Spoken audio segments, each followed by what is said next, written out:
sen yaylıya, gelmedin emoğlu, gelmedin ha güzel, ben ölürüm.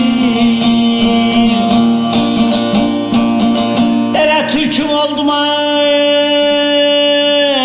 dilden dile söylendim.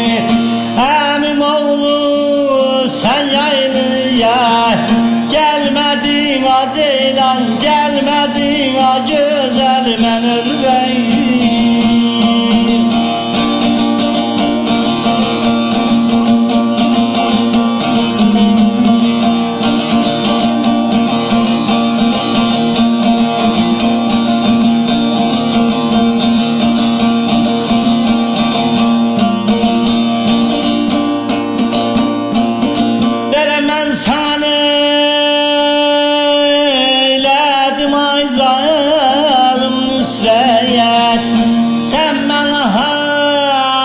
Sen men sağ hasret balam, den hasretem oluy ben ölürüm.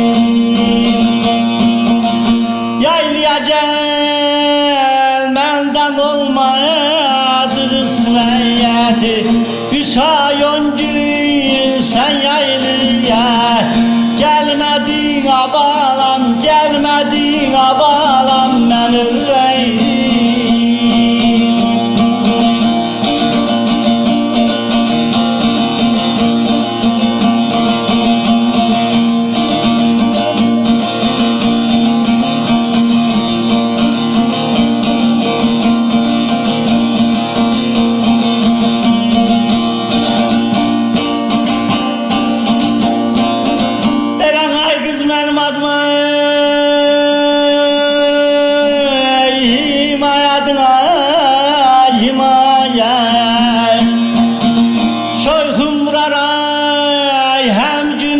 Seni hem maya ceylan, hem maya balam, ben ölürüm. Boynumda